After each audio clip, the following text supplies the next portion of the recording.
Welcome to the lecture Machine Learning, and today we want to talk about linear regression. So we start with a basic linear regression point of view, which is looking at linear regression from an, let's say, optimization curve fitting perspective. And let's start with a quick motivation. So let's say you want to estimate the house price in a specific region, right? So what you have given, for example, is, as usual in a supervised learning setting, we have specific features which determine the price of a house, like say the area of the ground where the house is standing on, and other kind of properties. And then we have specific targets, like the house price itself. So here you see it with a simple two-dimensional example. So one-dimensional input data, x, right, the area of the house, for example, and on the y-axis you see the target we want to predict the price of the house. Okay, and as you know from the supervised machine learning setting, based on this input and targets, we now want to learn a function f which generalizes to unseen data, which allows you to predict for any possible area, so to say, what is the expected price. So how do we do this? And as I already said, we can look at this problem as some kind of curve fitting, line fitting perspective. Because if you look at this data, you can say, okay, it behaves a bit like this, right? The larger the area, the larger the price. And here even is some sense of linear fashion, right? So we have here like a straight line, so to say. And given this line, of course, we can now make a prediction. If we have like a new area, like here, for example, we can just see, okay, the estimated house price might look like this, okay? So you can think about this regression as fitting a function here, linear function, to this set of points, and we want that this function nicely represents our data. So here again, just more formally what I already said.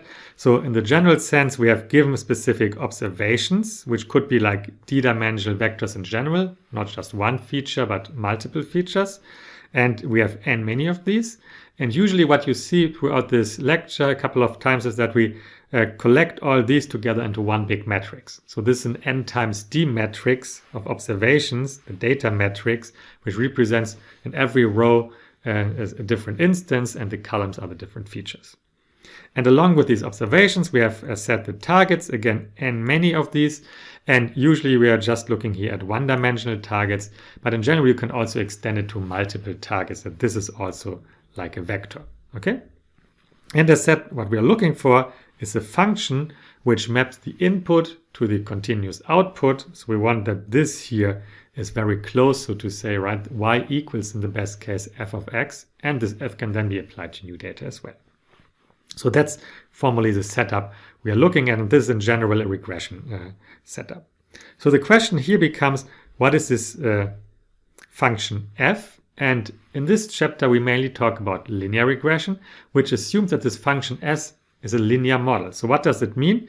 We have here, first of all, two assumptions. So first of all, if we are modeling our data, our targets, we don't assume that they perfectly follow this function, right? It's unrealistic, going back here, it's unrealistic that all data points are exactly located on this line. But as we see here, these points, they are wiggling around, so to say, this line, right? There is some noise attached to it, right? They are not perfectly on this line. And this is our first assumption we make, so to say. The targets y, they are not equal to f itself, but they are equal to f plus some noise, okay? Allowing this variation because the data is not perfect and the reality is not perfectly following this line, okay? And usually we assume, for example, like a Gaussian noise, a white noise, where the mean is equal to 0, and then we have a specific variance or precision term also given, okay? So we have the linear model, the linear function, plus some noise, and this equals then to our targets, okay? And as said in this chapter here, we talk about linear regression, which means that this function, this f function here, is a linear function, okay? So what is a linear function? It's simply written here in this expanded view, or you can also write it in a vector notation. It means if we have specific input features, so let's say we have d input features, every of these features here, right, x1 up to xd, has a specific weight which is multiplied with this input feature, and then we sum it up, and we might also add some constant, some offset, some bias term. So you can represent this very compactly here in this vector notation. So you have the weight vector, so-called weight vector, which is multiplied with the input feature x. So here this is a dot product, an inner product. So this gives you a scalar. Okay, so these two here are both vectors, right? So this is here a d-dimensional vector. But the output here is a scalar, and then we add this bias term. Okay, so this is one of the simplest functions you can imagine. It's a linear function which encodes how this input x then at the end of the day affects the target. Okay, so what we see here is that we have this separate bias term, this offset term. In the following, we usually assume that this bias term is somehow absorbed in our model, and I show you quickly what we mean with this. So indeed, you don't really need this bias term here if you augment your data x by a constant 1. Okay, so let's say you have, for example, here like your input data x, which is 2 and 5. So it's a two-dimensional input, for example, let's say. Okay, so x is 2 and 5. We can augment this x to a vector like 1, 2, and 5. Okay, so we're adding here this constant 1 at the beginning. And then as you see here in this lower part, right, multiplying this x tilde with this w tilde. So w tilde is also just has higher dimensionality, so d plus 1 dimensions.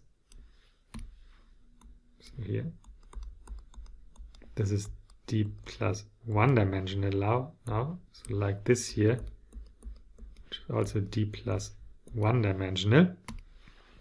So if we do this augmentation, this bias term is absorbed. Why is it absorbed? Because if you look at this here, right, if the first coordinate of x tilde is always 1, then this here, w0, will always be multiplied with a 1, right? So if you, let's just expand this. So if we now from this get our linear function, right, we have w0 times the first 1, then we have w1 times 2, w1 times 2, plus w2 times 5, right? And since this is a 1, this is equivalent of just having here w0, okay? So long story short, instead of, so to say, operating on this data, like here the two-dimensional data, we add for every instance a constant 1, right? Every instance, many different instances, and everyone has a constant 1 at the beginning, right? And then we don't need this w0 anymore. We can just operate on this d plus 1 dimensional space, and we have this function here. Okay, so you don't need this bias term by augmenting your data by this constant 1. Okay, so that's usually the notation we are using here. But in the following, we don't call it anymore x tilde and w tilde. We just simply also call it w and x. But you can assume, if not explicitly given, that this bias term is also absorbed into the data, so to say. So we don't have to explicitly encode it. Okay. So this is our setup. We have now essentially here this function to be just w times x plus this epsilon noise.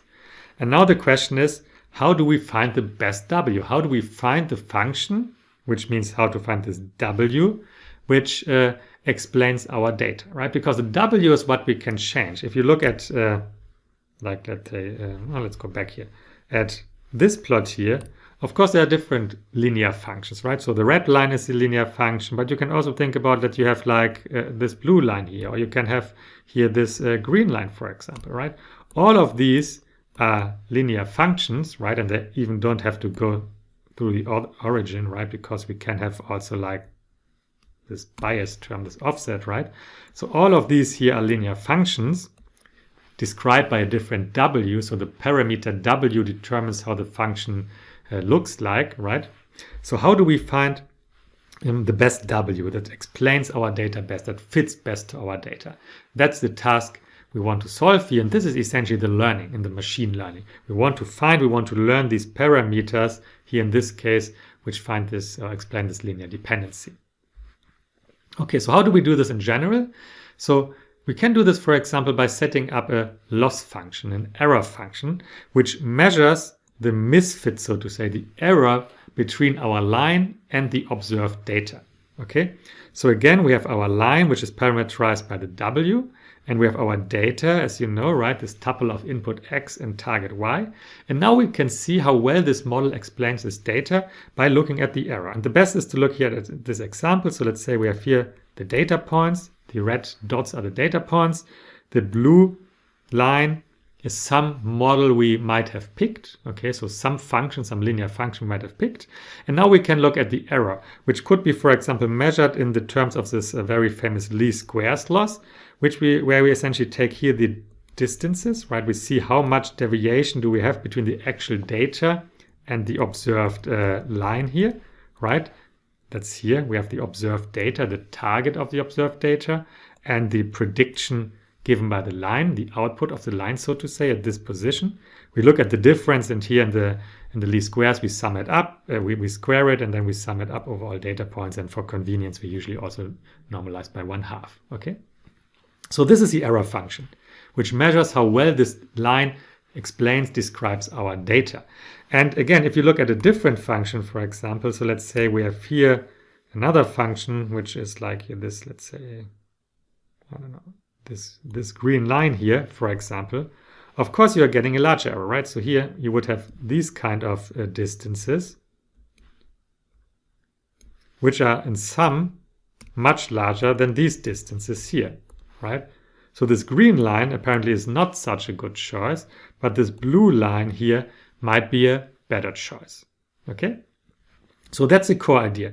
We want to measure how good is a line regarding this error function, this loss function, and then, not surprisingly, among these possible functions, we pick the one which minimizes this error, which best fits to our data. Okay?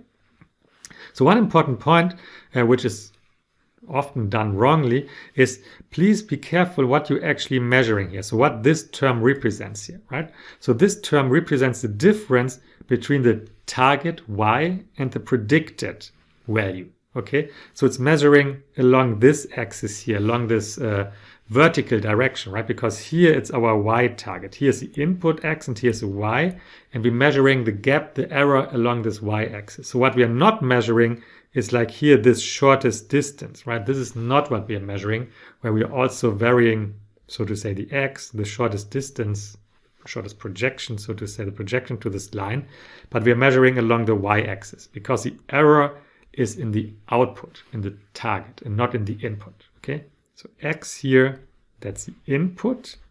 This is in the output domain, the y domain, in this axis. So this is what we are measuring as an error, this distance, okay?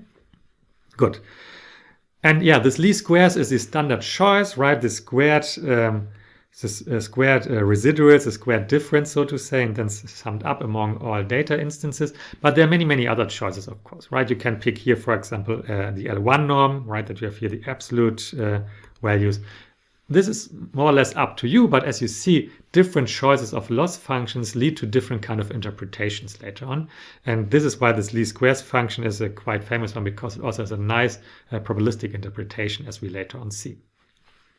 Okay, so this is the loss function, and I already said the idea. We want to find now the function, the line, right? The function parameterized by W, which best fits the data, which minimizes this error. As a side note, by the way, here, right, we often, to make it very clear, that W here is the parameter we are controlling with this function. You see it, right? F also depends on W, so to say, right? A different W leads to a different function F. Or again, here in this expanded view, be careful, again, the bias term is absorbed. Here, just this W times X, okay? So overall, the loss function is a function of W, of course, because the W we can now control, and different W's lead to different results. Okay, and here's actually what I already said.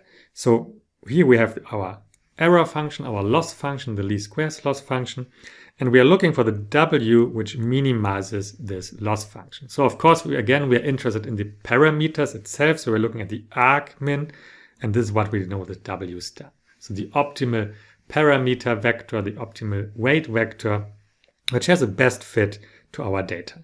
Okay, so here again we see this instance level view, so to say, where we sum over every instance from 1 to n, right? We have n many instances, and we have here our linear function, right? X times W. Of course, you can also write W times X.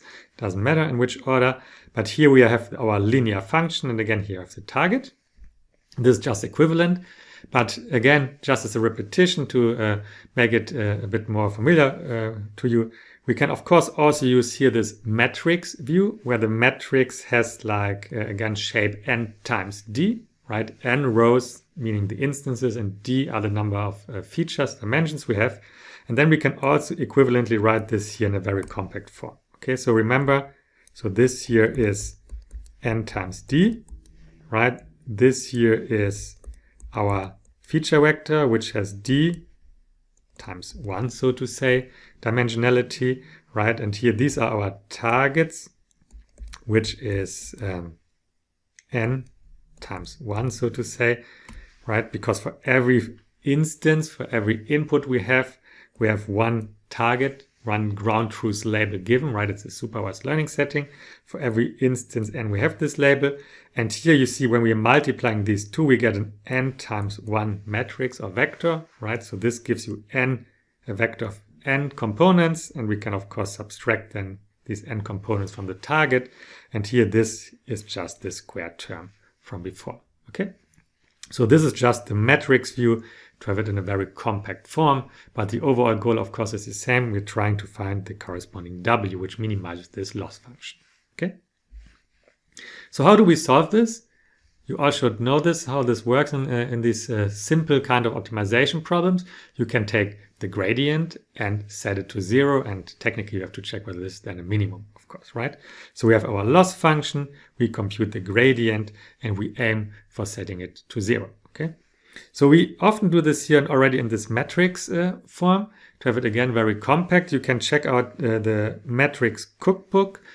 Just do a quick online search for matrix cookbook and you will find the corresponding PDF.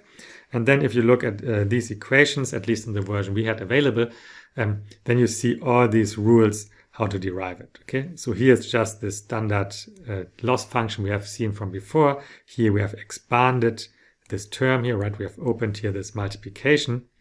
And then if you look at the matrix cookbook, you often see like rules like what is the derivative of this part, for example. Okay, it's often actually very similar to standard derivatives, you know, from the scalar one-dimensional setting, because you can think about like this here, like some kind of a quadratic term, right? And indeed it turns out to become this here. So this here stays, and this w squared, intuitively speaking, becomes a w, and the 2 goes in front and cancels out with this one.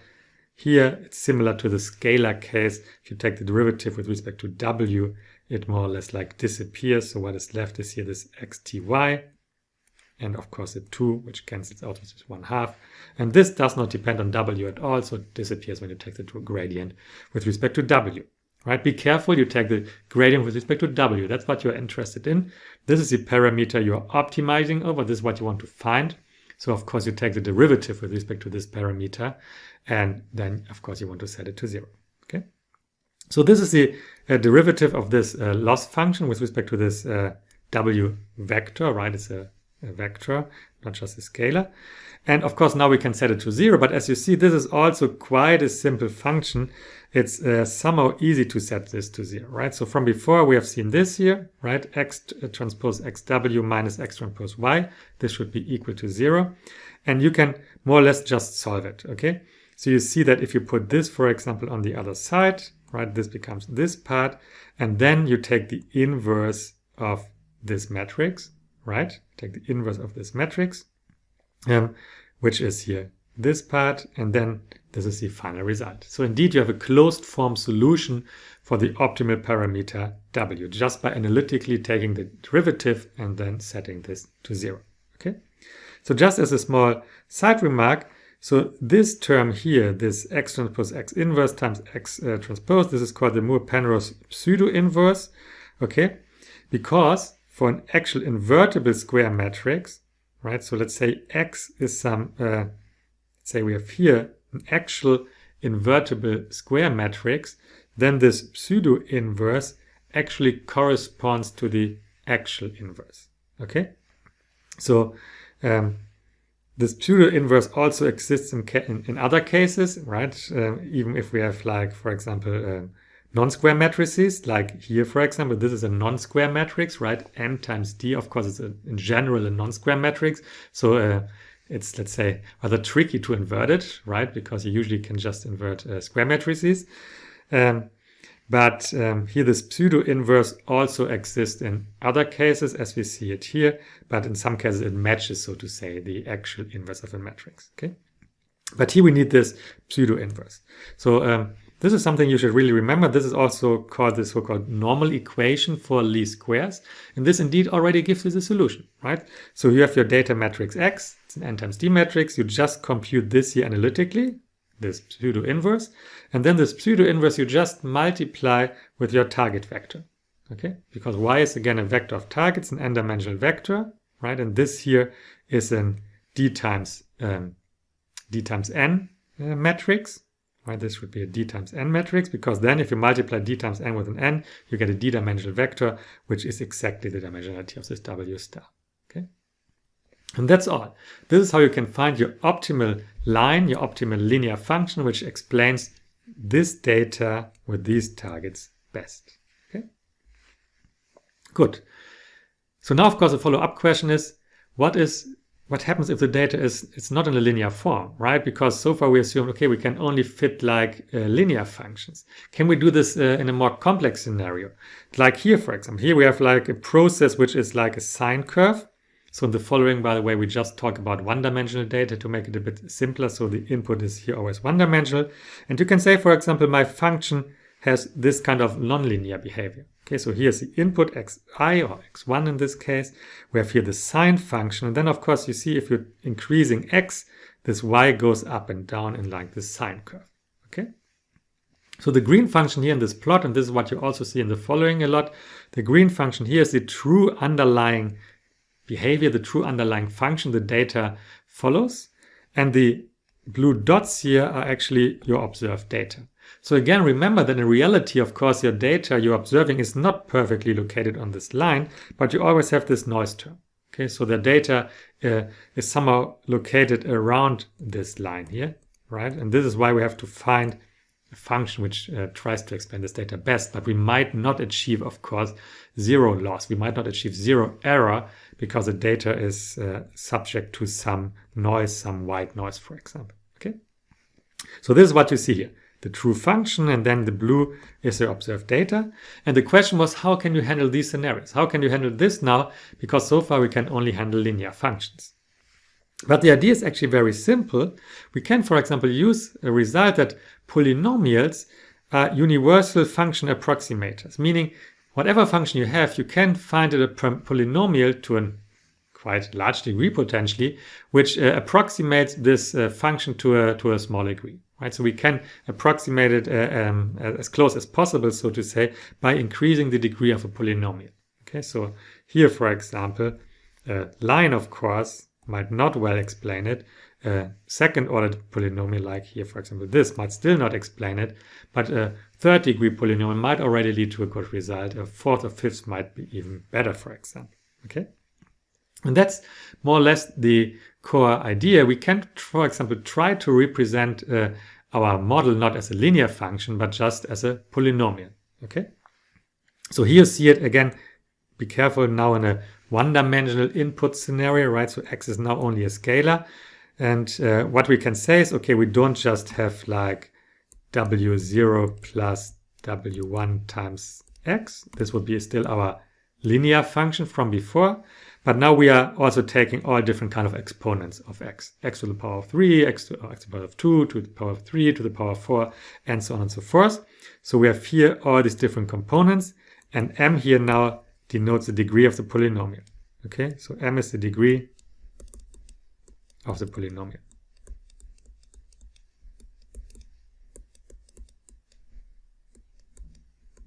So please don't confuse this here with n. N is the number of samples, the number of instances we have in our data, and m is the degree of the polynomial. Okay, and as you can imagine, the larger this degree, the more flexible is our function, right? Because we have then very many degrees of freedom to fit a function to this set of points.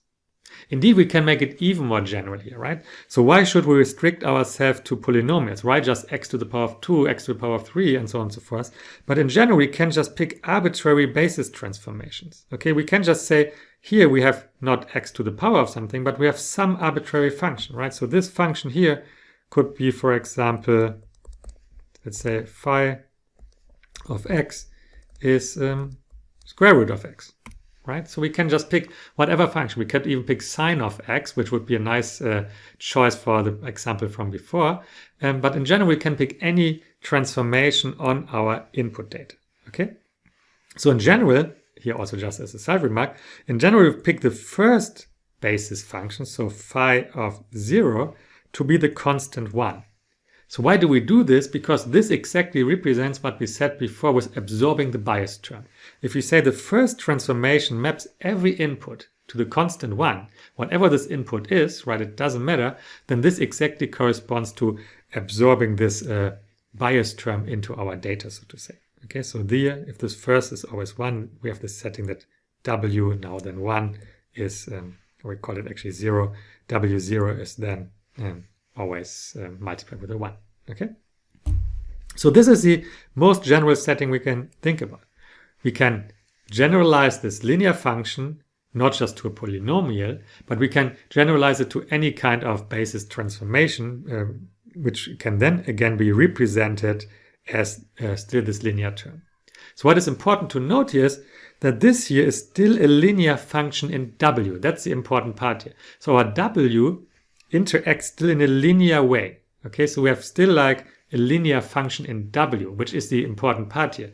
Of course, the function itself is no longer linear in X. On X, we can do whatever transformations, x to the power of 3 or square root of x or whatever. Okay, so the easiest you can think about this is really just that you do some kind of pre-processing of your data, right? You get your data, and first of all, you apply some transformations to your input data, like these here or others, right? And then you have your new transformed data. And on this transformed data, which is here like the result after this phi, you just do a standard linear regression on your transformed data, okay? You do some kind of feature extraction on your data to some degree because you feel that this might be a good feature or x to the power of 3 might be a good feature, okay?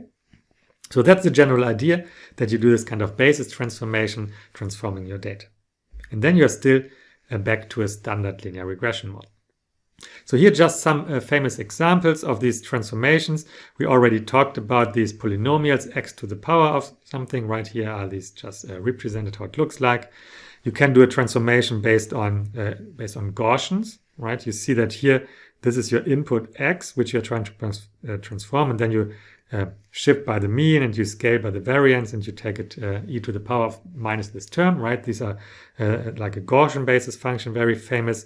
Important to note here, these are parameters you have to pick, right? Here you have to pick the degree of the polynomial, here you have to pick the mean and the variance of the polynomial, which you can imagine are just other hyperparameters again, similar to like k and n, where we have to pick the k, for example.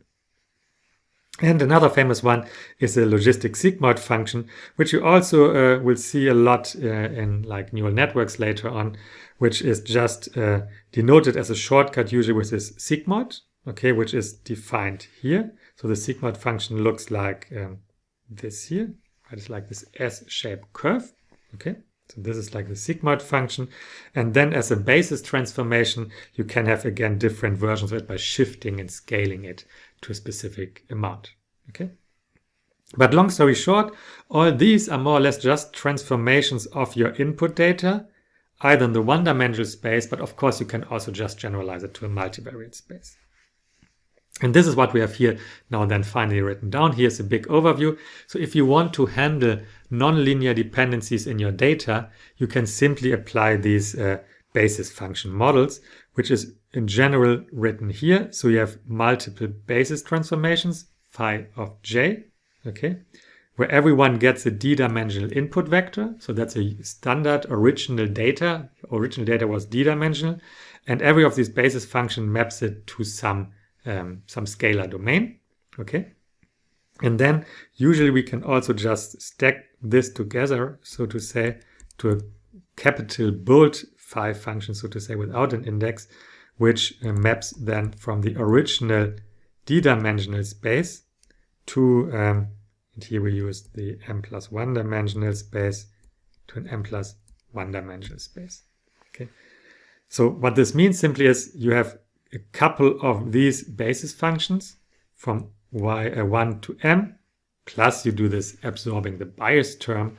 So what you end up with are multiple basis functions stacked together, right? They are applied all at the same time. And then what it means is instead of having here m or m+1 many of these single basis functions, you just have a big one which maps from D to the m+1 dimensional space. Okay.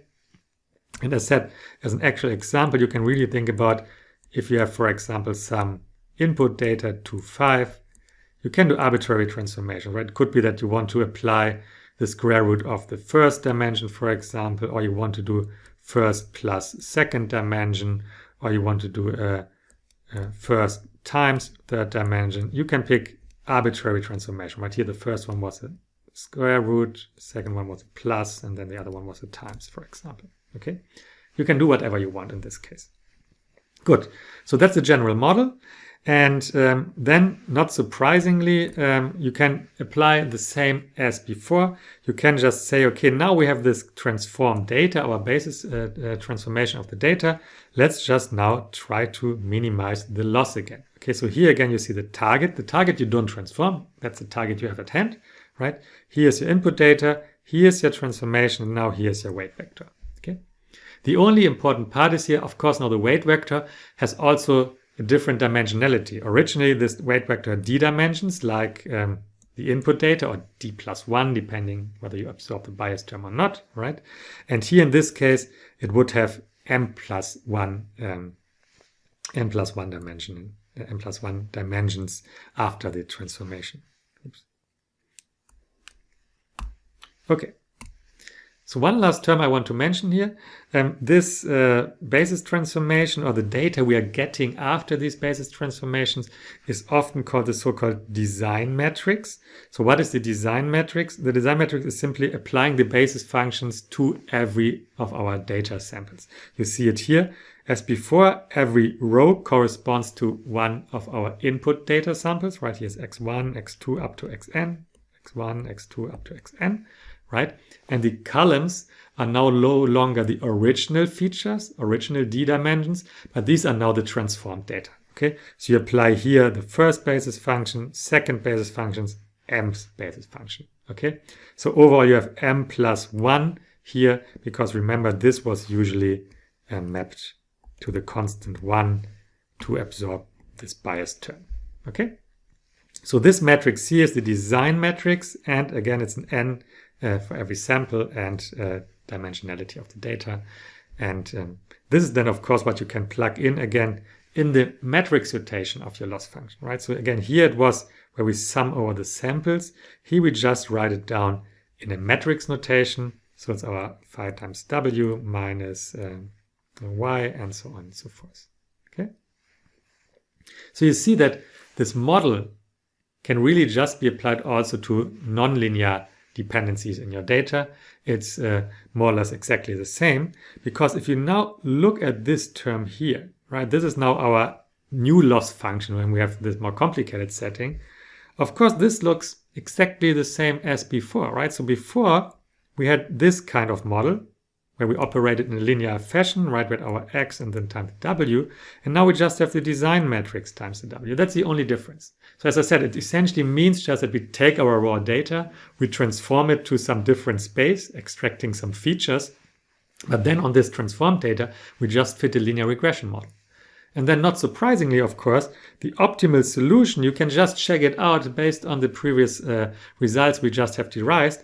Every time where the x appeared before, you just replace it by the design matrix. Okay, so here, that's the optimal solution we are getting then also for this nonlinear model. Okay, so we have here the pseudo-inverse based on the design matrix times the target vector y, and this gives you the optimal weights in this setting. And that's all. And this is how you can handle nonlinear dependencies in this linear regression model, right? So important, even though it's called linear regression, you can handle nonlinear dependencies by transforming your data, simply speaking. Okay.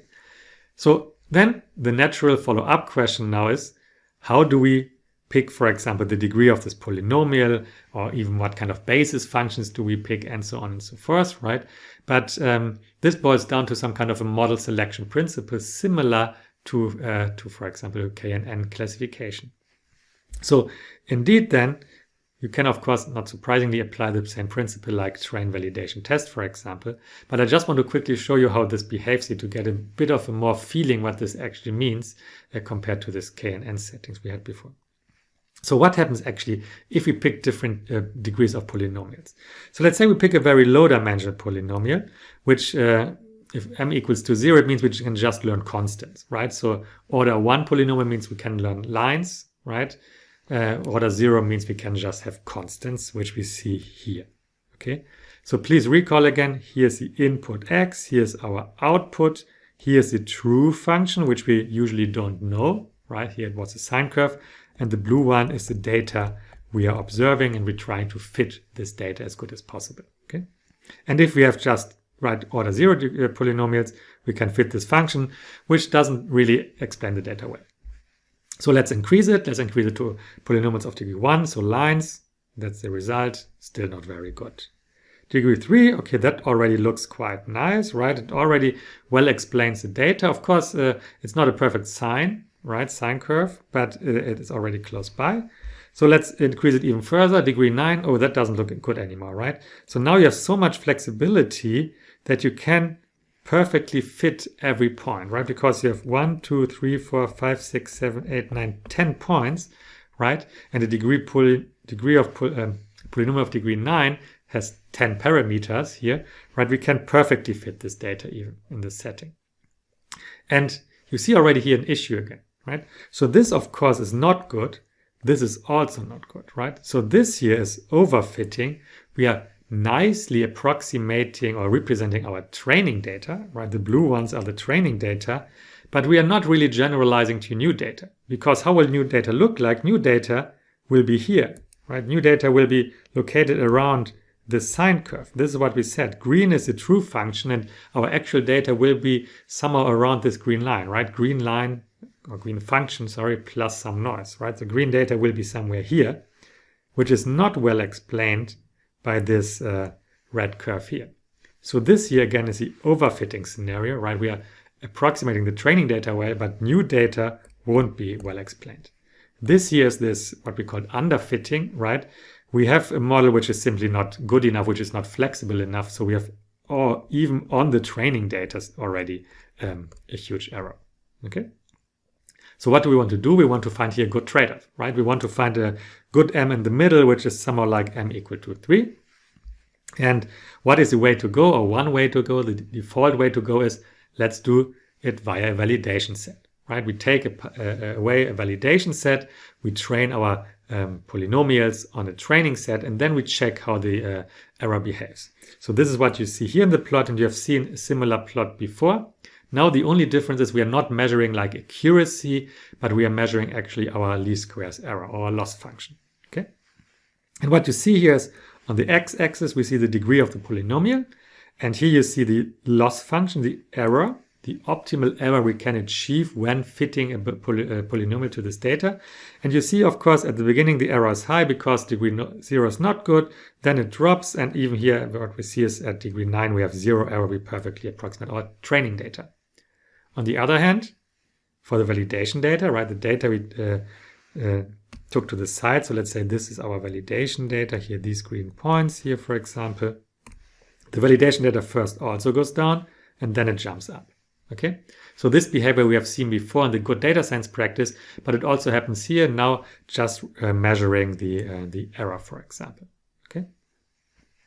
So here we're measuring, by the way, the root mean squared error, which is just normalizing the error by the number of samples, which we haven't done before. Before we just summed over every sample. Here we are also normalizing, so we take the mean divided by n, and then we take the square root usually.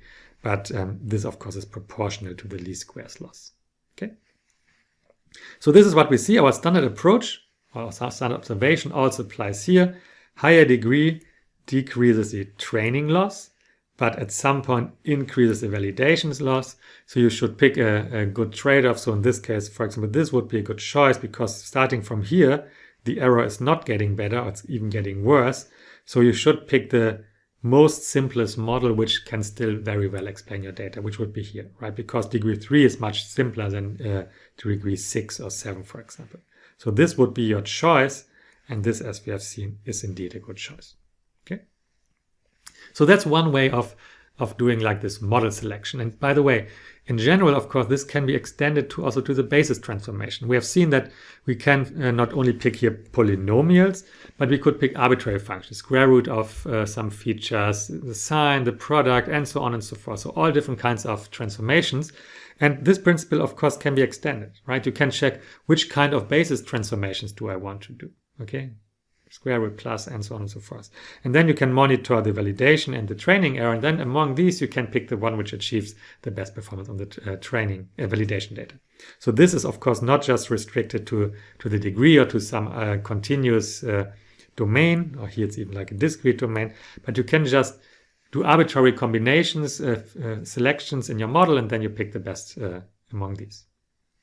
Okay, so that's one way of choosing the degree of the polynomial.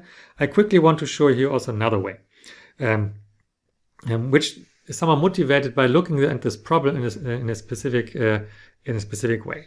So let's look indeed at the actual coefficients this model is obtaining. Okay, so what I mean with this is, let's say we look at the weights our solution has. Okay, so we computed these optimal weights by this pseudo-inverse normal equation, and then you can inspect these weights. Okay, so let's start. Let's say we have a degree 0 polynomial. Okay, so this constant. Of course, we just have one weight. Okay, remember degree 0 means our model is like only this. If we have degree 1 polynomial, or let's say degree 3 polynomial, we would have this here, right, up to degree 3. So you see here we have only one weight, and here we have 1, 2, 3, 4 weights.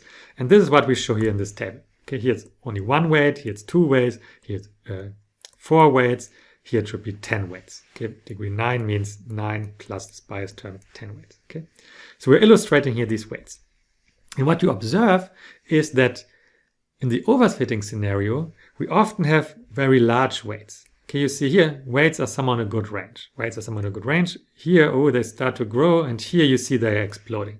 Okay, and this exploding behavior is quite natural because you see that if we want to perfectly fit our data, like here, we have to have some extreme behavior, so to say, right? It's a very steep up and down, right, to perfectly fit this data.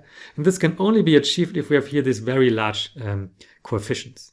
Okay, so large coefficients here, they tend to indicate a bit like this overfitting behavior.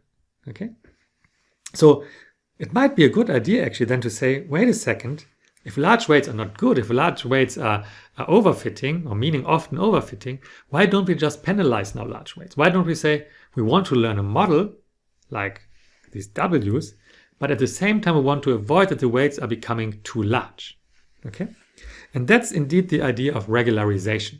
Okay, in regularization, we do not only have our actual loss function we want to minimize, the least squares loss, but additionally we have a so-called regularization term, which, for example, penalizes large weights. Okay, and here you see it. So here's our loss function, which is called rich regression, or the rich loss function. Here we have our least squares loss from before. Again, the targets, the true targets, and here our transformed data times the weight vector. So this is our predicted value. Okay, here's the prediction minus the target. This was our traditional loss, so to say.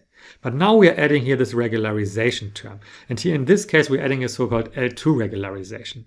L2 regularization simply means we take here the L2 norm, usually squared. L2 norm is simply that every component of this vector is squared and then summed up. And then power of 2, because we don't want to do the square root here. So L2 norm means like the usual length of a vector, right? The usual norm of a vector, so to say. And we usually take it to the power of 2 here to get rid of the square root. Okay, so every of these weights is squared and summed up, and then you see that, of course, if we want to minimize this function later on, right, we are not only trying to minimize the loss, the error here, right, the least squares error, the fit, but we're also trying to minimize these weights, okay? So we have these two factors, low weights and good fit. And you see that there's a trade-off, right? If the weights are all 0, right, if we make them very, very small, of course, this won't be good. If all of these weights are 0, the prediction will always 0, so the result won't be good, right? On the other hand, if we want to have here a good result, as we have seen before, for example, we have to pick very large weights, right? Or actually, let me make it specific in the absolute value, right? So whether these are negative or positive doesn't matter. So we're usually talking about the absolute values. This is why we also take here the square. So here, if we want to have a good fit, right, we want to have large values, which is not good here. So we have this trade-off, okay? One prefers low values, the other one prefers large values, and we want to find a good balance, so to say, okay? And this is also why we have here often this regularization term, often called the regularization strengths. Meaning if we make this, for example, very small, meaning equal to 0, we are back to our original setting, right? We would just have this term, so to say. If we make this very, very large, this would dominate our result, right? Think about that this goes to infinity. This doesn't play any role. So this is the only important part. And then the weights go essentially to 0. Okay, so this regularization strength indeed actually controls this trade-off between small weights and good fit. Okay, so this is what is called the rich regression. So rich regression is least squares loss plus this L2 penalty, L2 regularization. And you see here the result, for example. And let's start, for example, here on the right-hand side, actually. So let's say we make lambda very large. Relatively large. As I said, then we're putting very much focus on the second term, meaning we want to be sure that the weights are very small. So this has a huge impact, so to say. And indeed, you see that this happens here. Okay, so you see that this line here looks rather like a degree 0 polynomial. It's rather constant. Be careful here, we did not pick here a constant model, right? We said the polynomial has the flexibility to go up to degree 9. Right? But we want to avoid large weights, okay? And then indeed, as it turns out, it becomes almost like this degree 0 polynomial because its regularization strength is so important. On the other hand, if you decrease its regularization strength, meaning you're putting more focus also on the fit, for example, you put it to the 10 to the power of minus 8, relatively small already, you see that we get this kind of curve. Again, this looks like this degree 3 polynomial, but be careful, this is still a degree 9 polynomial, but we are just making sure that the weights are not getting extreme, that the weights are not in the regime where we would observe overfitting. Okay? So we see again that large lambda leads to smaller weights, and if we overdo it, we end up here. If we pick it in the right way, we end up here. Okay? So now, of course, you might ask, the follow-up question, how do we actually then pick this regularization strength? Yes, indeed, this is again a problem. This is again a hyperparameter, but you can do the same as before. You can do train validation test splits, so to say, and see how does the performance on the validation set behave when changing lambda. The benefit here is that this lambda now is indeed like a continuous parameter. Remember, like the degree of a polynomial is discrete, degree 1, 2, 3, 4, 5, but this is really like a continuous value, not here shown, but it's a continuous value lambda, right, which changes from 0 to infinity, so to say, and you have like a continuous search space. You can even think about that you do some kind of a binary search, so to say, on this lambda to find a good solution for your parameter. But again, it's just another hyperparameter you have to pick in some way to make this all work. Okay, so that's the idea of regularization. So with this, I quickly want to come to another topic, the so-called bias-variance trade-off. And this bias-variance trade-off is a very fundamental concept in machine learning. And here I give you a general, let's say, an intuitive picture on this problem. If you want to understand the theoretical, mathematical background on this, please feel free to read the Bishop book. But here I just want to give you the high-level idea that you get an impression what this means. So bias-variance trade-off. And we have actually already seen this now in the previous slides. So technically this bias variance trade-off is the following. So the bias means simply speaking, the error we are getting in our model, in our prediction, due to a so-called model mismatch. You see in a second what this means. And the variance is the variation in our model due to the randomness in our data. You will also see what this means in a second. And these terms, they are also, so to say, have a trade-off. If one is good, the other one is bad, and so on and so forth. Okay. And here you see some plots, which I don't explain here by these words. Let me first explain it within a specific example. Okay. So let's, as I said, right, we are usually trading off these biases and the bias and the variance term. And let's start with a setting where we have a high bias. And a high bias, as said here, means that we have an error due to a model mismatch. So meaning our model is, so to say, wrong. And a high bias we are often getting when our model is too rigid, too inflexible, not flexible enough.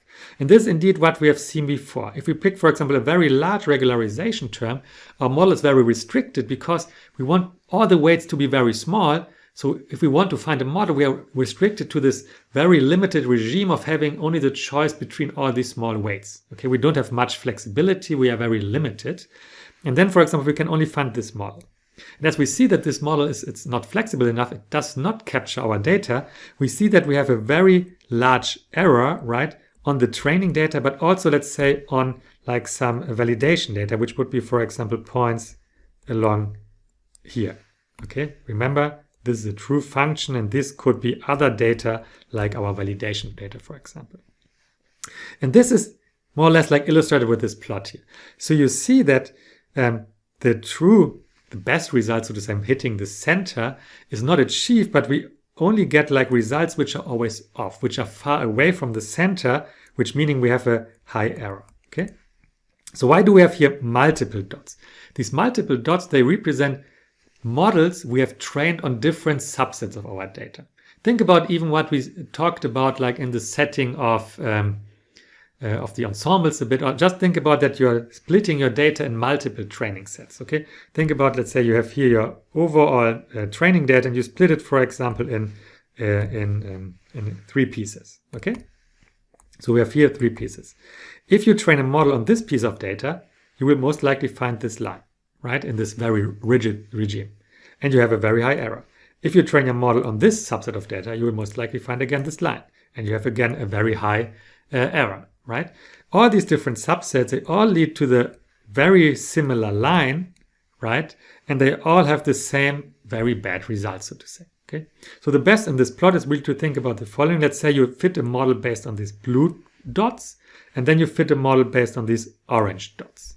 Okay. In both cases, as you see, because they are somehow behaving similar, right? Because they are both coming from the same function, right? We would find this red line, which is off. Okay. So this is what a high bias indicates, right? The model is too rigid, the model doesn't fit, and we are always far away. And it doesn't matter on which data we train it, so to say, on which subset of the data, we're always getting the same bad model. Okay, the same bad model. On the other hand, let's think about a model where we have lots of flexibility, high degree polynomial. As we have seen before, right, this leads to such a function, for example, right? So why is this an issue? It's an issue because it doesn't work on unseen data, right? But what the variance now indicates is some other aspect. So let's say you have now again some other subset of data, right? This could be like your validation data or just another subset of your training data, like here, right? We have, let's say, 3 subsets of training data. So this is now what we have here, right? We have a different subset of training data, which follows the same behavior, right? It's still from the same distribution, from the sine curve. And now we are fitting a function to this data. What will happen is something like this, right? It could look like down, up, could look like this, for example, right? You have, again, very high flexibility. You can perfectly fit your training data, and you get this curve here. And now you see some point, right? The functions, the models we have learned here, the red model, the red polynomial, and the green polynomial, they are very, very different. They vary a lot, right? They change, right? And this is indeed what you see here. This is why all these dots, and every dot corresponds to one learned model, so to say, they are changing a lot, right? They might all be somehow an average close to the center, so to say, or they are scattered around the center, but they are all varying a lot. They're all changing a lot, which is not good, right? Which is not good because you cannot really use these models now to apply them individually on new data, right? So this high variance indicates the variance, so to say, the variation in the model, and this often indicates like overfitting, what we've seen in this overfitting, because you can't use this model now for new data, okay? And as seen, this often happens when we have high capacity. So we have these two regimes. Too rigid model. The models might be very stable, might be all similar, but they are usually off from the center. On the other hand, high variance, high flexibility. The models look all very different, right? We have too much variance. And this is what this plot essentially illustrates here, right? Here we have this high variance regime. Here we have the high bias regime. Of course, there's a setting where we have high variance and high bias. Of course, that's completely undesired. But what we are looking for is, of course, this regime, where we have a rather low variance and a rather low bias. Meaning we have a model which well fits our data, where the error is small, but where the variation between different models is also smaller, which means then that we can also generalize to unseen data, right? Because then if we have learned a model on this subset of data and this and this, and they all behave the same, then of course the hope is that if some new data arrives, it will also perform well on this data, okay? So that's intuitively speaking this bias variance trade-off. Low capacity means often high bias. Large capacity often means high variance. And what we want is to have both to somehow in a low value. And how do we do this? As we have seen before, we do this by often picking a model which has a high flexibility. So like a high degree polynomial, it has high flexibility. Okay, and if we don't do anything with this model, we would end up here in this high variance regime.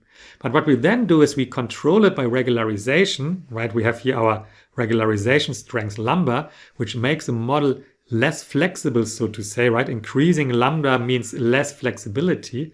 So we are decreasing this, we are increasing this lambda to make it less flexible. And then we hope that we end up at some point in this regime as seen here with this degree 3 polynomial, okay? So that's the big picture you should take into, you should remember when talking about this bias variance trade-off.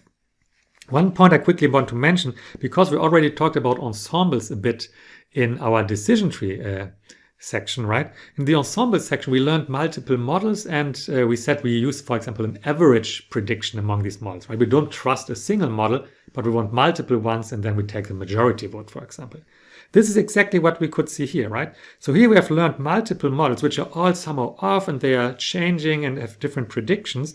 So as you can imagine, like taking now, for example, the average among these models, right? We take like a majority vote or some weighted mean, then we might end up in the center or close to the center. And this is also why ensembles work so well, because they are reducing this variance by taking this aggregate predictions, okay? So this is just another principle to reduce the variance and to end up in this regime of smaller variance. Not by regularization, but by doing this kind of ensemble techniques. Okay? So here just one more time an overview of this general principle, what we have seen so far. So we see that if we increase the complexity of our model, making it more flexible, then the training error might go down and the validation error might also first go down, but then it increases. Here we have this overfitting regime. Here we have this underfitting regime, so to say. Here we have the high bias. Here we have the high variance. And this is what we want to find here in the middle. Here we have seen this plot for the training validation error again. And here we just see as an example how these different models behaves. So this, as said, is a high-level intuitive view on this bias variance trade-off. If you want to see it more formally, please consult the corresponding books. And then lastly, one point I also quickly want to discuss when looking at these models, and this is in general something you should take into account when using machine learning. Important is to distinguish between correlation and causation, so causality, the reasons, the effects for specific observations. And here's a simple example. So let's say you measure, for example, the number of visitors in an outdoor pool, right, like in a swimming pool. And what you want to predict is you want to predict the outside air temperature. Okay, so we have some training data collected, number of visitors in the pool, and the current temperature, and so on and so forth. So this is your data set, your training data, and now you can try to fit like a function to this. For example, here in this case, a simple linear function, so which looks like this, for example, right? Again, as seen before, we see that this function f of x, this green line, now well approximates your data, so the error, the residuals are quite small. So this is a good fit, and in this toy example, which we just made up here, we see, for example, this kind of a model where we see that this is like this coefficient, the weight, times the number of visitors in the pool, plus some offset term. This is the prediction we make for the outside temperature. So first of all, of course, you can now start interpreting these coefficients. Here, for example, we see that this weight 0.018, this is how the number of visitors affects, so to say, for in our prediction, the outside temperature. And indeed, as it turns out, this weight is in some sense rather stronger, shows a very strong correlation, besides that this number is here not so big, because we have to take into account, and this is again one important point here, the different scales of the features, right? You see here that the scale is much larger, while here the scale is relatively small. So as you already have learned, we might want to normalize it, standardize it before. If we would standardize it here before, you would see that this weight, for example, would be around 1, right? We see here clear increase, right, a clear slope, and it would be roughly around 1. So quite a very strong correlation. So the increase in the number of visitors, here in this case even linear, is linearly correlated with the air temperature. Okay, so that's one point I want to make here first. So these coefficients you can interpret in the sense of what is like the effect on the correlation, or what is the impact on the prediction. So how much weight do these different features have to the prediction, right? And please be careful with this scaling factor, right? So a small number might not mean low influence because we might have different scales. So that's one point. And the second point, that's the main point of the slide here, is you should be very careful to distinguish between correlation and causation, as I said. So clearly the outer visitor, so the number of visitors and the outside temperature are highly correlated, as we see here in this kind of fit, right? But of course, this is not a causal relationship, meaning you can't just put more people inside a pool and then all of a sudden you get a higher air temperature, right? So the effect is not causal. It's not like the visitors affect the temperature. It's actually the other way around, right? That the temperature affects very likely the number of visitors.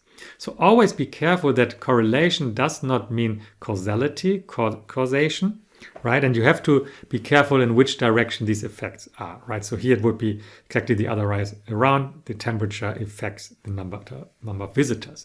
But again, for a prediction task, what we're doing here, this makes complete sense, right? From the visitors, it makes complete sense to predict the outside temperature, even though this is not the causal direction, okay? Good. So this was the basic view on linear regression. Again, to wrap up, what we did is we first picked a model, right? We picked the model family, like, for example, linear functions or even polynomials. And then besides the model, we also picked a corresponding error or loss function. Okay, so for example, we picked the least squares loss. Okay, and based on this view, we can now then train this model, learn the parameters of this model in such a way that the loss, the error, is minimized.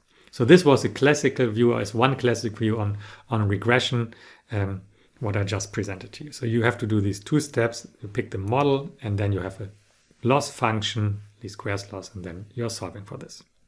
So in the following, we want to take a different view on linear regression, a probabilistic point of view. Because the probabilistic point of view, we already also started to discuss in the other chapters, and specifically in the last video, we talked about probabilistic inference. So before we start on this topic, so in the following, we will talk about, or I will show you some probabilistic graphical models. We quickly also talked about this in the previous videos, but here we need it in more detail. So if you don't feel comfortable with probabilistic graphical models, please look a separate video we will upload, an introduction to probabilistic graphical models video. And once you have watched this, then we can continue here on this topic of probabilistic linear regression. So at this point, let's take a short break and we will see us in a couple of minutes.